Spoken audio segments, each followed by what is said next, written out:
5280 Sports Network, the Tuesday edition of your Morning Minute. Nate Lundy, Shawn Drotar with you. Thanks for stopping by. Shawn, the NBA trade deadline sits about 48 hours away. It'll happen at 1 o'clock Mountain Time on Thursday. There's two different paths it feels like the Nuggets could go down. One of which is to go after a superstar or an all-star caliber player, I guess I should say. To go after somebody that would be a perennial all-star, that can be a good splash, sell tickets, all those kinds of things. The other option is, if they can't do that, it could be a couple of smaller deals. It could be a Wilson Chandler for X. It could be Danilo Gallinari for X. It could be a couple of smaller deals.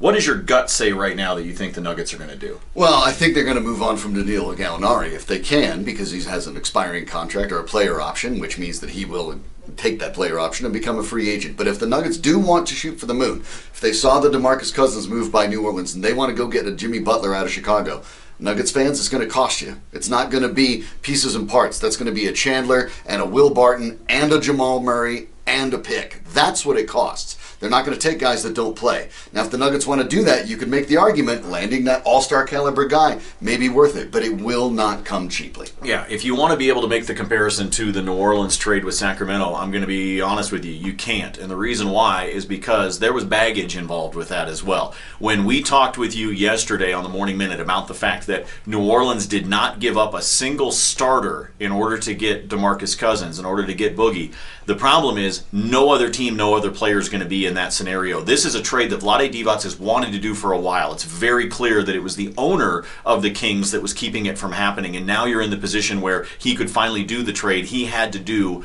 what was best overall for his team to move on. It is clear, especially when you look at how many times in the press conference yesterday Vlade Divac talked about the culture of Sacramento, that they wanted to move on from Cousins, and even if it was not the greatest equitable trade overall that they could have done, they had to do something, and he had to strike while he could, frankly, before the owner changed his mind again and they wound up with Cousins still on the roster. So if you have the belief that the Nuggets can do the same thing, can pull in a star for some non-starters, that's not going to happen. The New Orleans-Sacramento trade was, frankly, a bit of an anomaly when you look overall at the trade deadline, but it is coming up on Thursday. It's coming up at 1 o'clock. The NBA gets back to work on Thursday as well, so there's going to be a lot of teams that have new looks by the time we get to Thursday night.